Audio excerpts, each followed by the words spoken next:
the Hermetica.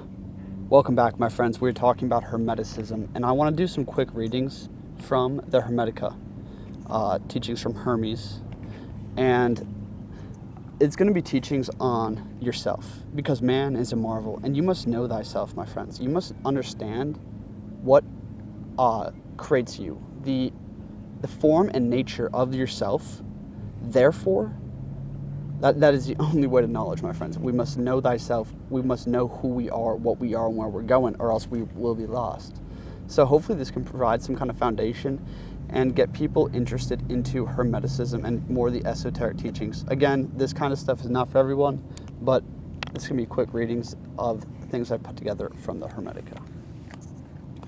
Man may know himself and so know the cosmos, being aware that he is the image of a tomb. He is in the image of God and of the cosmos. He differs from all other living things in that he possesses mind. Through mind, he may commune with the cosmos, which is the second God, and by thought he may commune with knowledge. Okay, we're going to come back to that. The human body encloses pure mind. The human body, my friends, encloses pure mind. You are the mind first, the essence, right? And the body encloses that into it. But through energy work, ESP, activation, right? Your thoughts actually begin to manipulate the ether around you as your mind becomes more solid. Man is twofold in nature. This is very important. Understand your nature, my friends. In his body, he is mortal. And in his intelligence, he is immortal. Intelligence here is derived from the word logos. Logos is seen as reason, but more so divine reason, okay? Divine reason, or logos. Christ was the logos. He was the divine mind, illumination, okay? So this intelligence they're talking about here is more so... is likened to that of, divine mind, and then the flesh versus the spiritual mind, right? He is exalted above heaven, but is born a slave to destiny. He is born a slave to destiny if he remains in his lower nature, if he remains unseeing, because he's caught in illusions of appearances, right? We can get into that later. But I just want you to know we are twofold in nature, okay? Of all beings that have a soul, man is the only twofold in nature. Man is the most divine of all beings, for amongst all living beings, a tomb associates only with him. You can read the rest of that. But, okay, we're going to get into what is mind. And through mind, he may commune with the Father or cosmos. Okay, mind is very important, and expanding your mind is the process. So let's understand.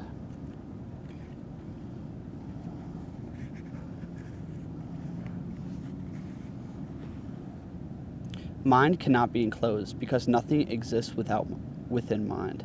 Everything exists within mind. Nothing is so quick and powerful. Just look at your own experience. I like this because it's a little like thought meditation, right? Just imagine reading books or any meditation you can do, right? Imagine yourself in any foreign land, and quick as your intention, you will be there. Think of an ocean, and there you are. You have not moved as things move, but you have traveled nevertheless. Fly into the heavens. You won't need wings. Nothing can obstruct you, not the burning heat of the sun or the swirling planets. Pass on to the limits of creation. Do you want to break free from the boundaries of the cosmos? For your mind, even that is possible. Can you sense the power you possess? If you can do all of this, right? What about your creator? All this thought, all this mind. So that's going to lead into something very interesting that we're going to reveal towards the end. Let me get to my next little note here.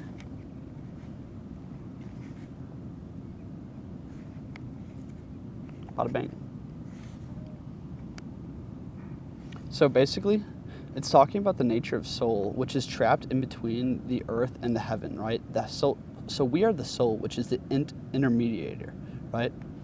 And Hermeticism is all about basically ascending towards the fire, ascending towards divine mind, and unifying with the Father. We can get way deeper into all of this, but The soul, which is spiritual, has its own wrappings. This is talking about the etheric bodies, my friends. This is very important stuff. Okay? Which are also spiritual. These are coats made of air. When such coats are thin and transparent, the soul is intelligent. Okay? So your intelligence determines how thick, dirty, or clear these rings in your aura are. Your intelligence, right? Because your mind is all around you. You exist. Sorry. You exist as pure mind, right? And your body encloses it. But mind goes all around you. So this is important for two ideas, because realize that your aura and your energy is directly linked to mind and intelligence. And you can go listen to Manly P. Hall on Kundalini mind and energy. But furthermore, hold on. When they are dense and muddied, like air in a stormy weather, the soul cannot see far, but is only aware of the immediate predicament. Okay?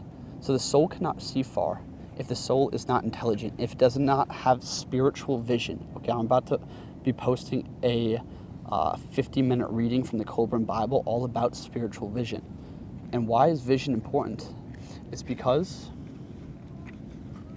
few can escape their fate, my friends, or guard against the terrible influence of the zodiac. For the stars are instruments of destiny. My friends, the stars control the fate of all men that are not initiated into the mysteries, because the mysteries reveal the hidden workings of the mechanism, the hidden workings of the stars and energy around you. You see, we are constantly being influenced and pushed back and forth. And if you have not adhered to the law of vibration and frequency, right? If you do not know thyself, right? If you cannot see and pierce into the mysteries, right? The deeper layers, not the appearances, but the substance of what causes reality, therefore you can alter reaction. Only the wise man can alter a reaction, can alter the effect, because everyone else is only playing with the consequences. They're all playing with the effects. They never get to the source. They can never see the core truth. That gets pretty deep. We can go deeper. But yeah, so basically, as you align further with your divine nature, you overcome more and more of the physical bondage.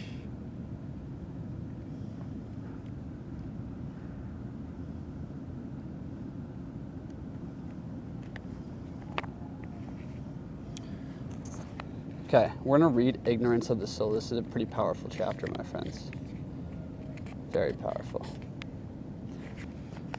I've seen a vision of souls about to be shut up in bodies. Some of them wailed and moaned.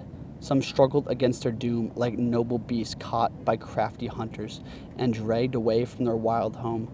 One shrieked and looked up and down, exclaimed, "O heaven, source of being, bright shining stars and unfailing sun and moon, light and life of breath of one, all you that share our home, how cruel it is that we are being torn away from such celestial splendor," right? Your heritage.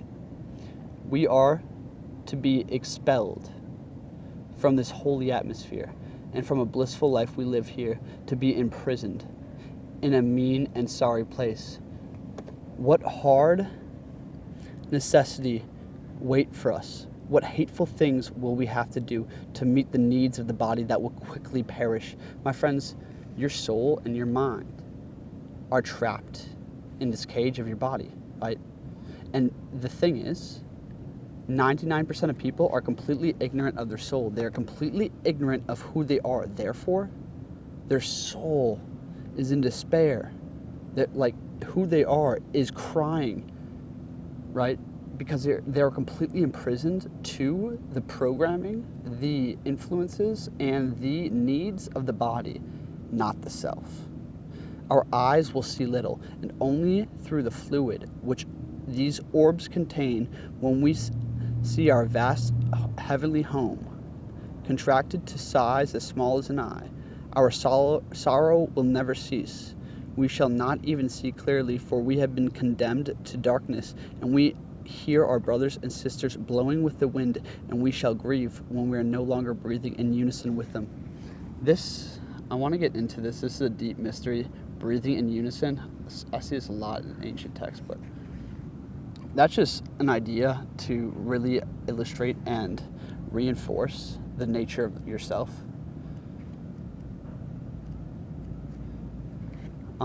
You could just go so deep into all of this stuff. Here's ignorance of the soul.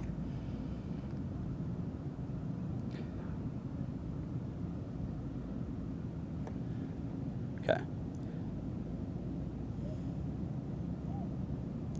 Each soul's hope of eternal life rests in his life here on earth, but many cannot believe this, seeing it as an empty story to be laughed at, for the passions of this life are too pleasant, and such pleasures grip the soul. By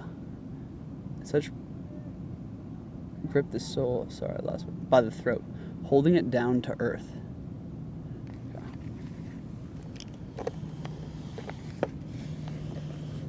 Holding it down to earth. Our possessions possess us. We are not born with possessions, but acquire them later. Everything man uses to gratify his body is alien to his original godlike nature. Not only possessions, but the body is foreign to our true self. My friends, so many people argue with me on this point. So many people say oh no, like they don't understand the nature of man, the duality nature of man, the flesh versus the spiritual. They do not understand the physical versus the fire. Okay, they don't understand the mind and our divinity versus our flesh and mortality. Jesus said in the Colburn Bible, right? Something along the lines of the body came into being due to the greater force, right? The spirit, right? And see the body as dead clay. See the body as dead clay, animated by a spirit. That spirit is possessed by the dead clay, where the dead clay takes over, and the dead clay is constantly decaying. It is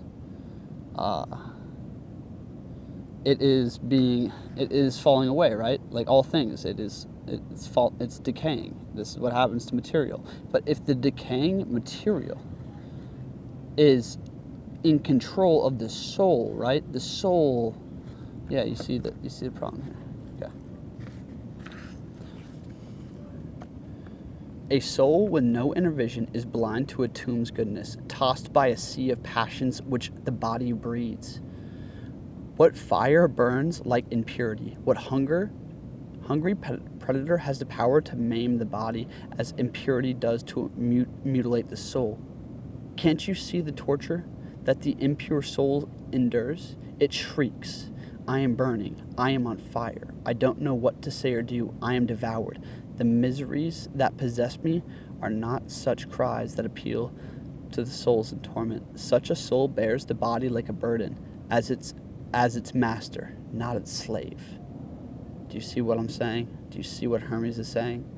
Tear off this cloak of shadows, this web of ignorance, these shackles of decay. This is talking about the flesh, but also the flesh mind, right? A mind that is imprisoned to only thinking of earthly things, and it can't see because it has no wisdom. It cannot see into the depths that cause this reality. This living death, my friends, this conscious corpse, this portable tomb, this robber in the house, this enemy that hates all you love. This gets very deep, okay? And I always get a lot of reaction here, and people disagree.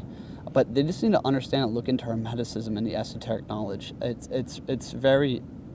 concrete in all systems. How it's presented here might cause all these triggers and flags, but it's this idea you must wrap your head around. Seek the safe haven of liberation. Anchor there and find a guide to lead you to the house of knowledge. Guys, knowledge, wisdom is the highest good. Wisdom is power, and power is wisdom. Never stop seeking. It is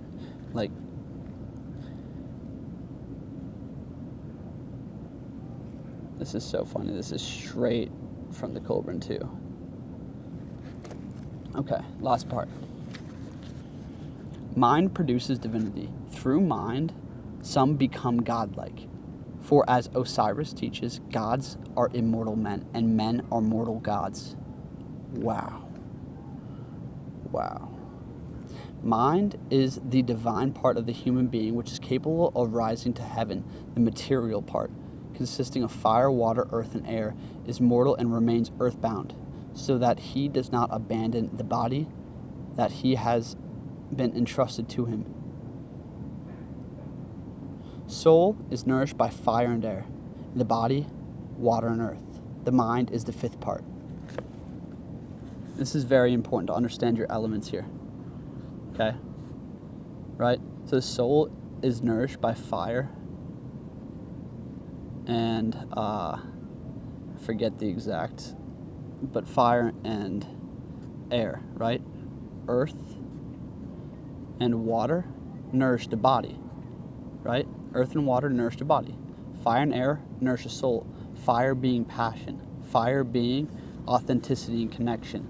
Fire being like your true life force energy. And then air being mind, being intellect, being knowledge, being ideas. Air being like communication, right? So those two nourish the soul. And the mind is the fifth part. It is the unity, right? The mind is the fastest particle, the smallest particle, and it goes through all. And when you can transcend into mind, you can escape, quote unquote, matter. You can escape beyond the limits of this reality because you can pierce into it with the ethereal essence of yourself, I guess, if that makes sense. Elevated by this gift of mind, man may attain knowledge of a tomb. Such knowledge is not opinion. This is gnosis, my friends, which is only a poor copy of knowledge, an echo in comparison with a voice. Oh shit, I only got like 30 seconds left. When he leaves his body, mind and speech will be his guides, the word and the logos, right? Leading him to join the company of the gods and other souls that have attained the supreme bliss. Now, that's a good, quick overview of Hermeticism and the nature of man. I hope you enjoyed. This is Reality Files. Let me know what you liked, what you need more on, and hey, thanks for watching. If you enjoyed this video or you like my content, please hit that like and share button. It's honestly the best way to help me out, gets my videos seen. And if you want to support me further, support my work here, check out my Patreon. I have a lot of meditation techniques and some next level videos over there, so maybe that's for you. I don't post that regularly, but I gotta start. Anyway, if you tip your waiter, might as well tip your YouTuber. And if you like what we're doing here, put your energy that way. Anyway, you guys are awesome. I love the comments, really appreciate all of them, and the notes you guys send me on my email. If you want to get in contact with me, hit me up at dmitrius.realityfiles@gmail.com. But honestly, the best way to connect is add me on Facebook. Go check out my Facebook page, and we can message back and forth there. Yeah, the tribe's getting together. So, hell yeah. I'll see you guys next video. You guys are the bomb. Peace out, fam.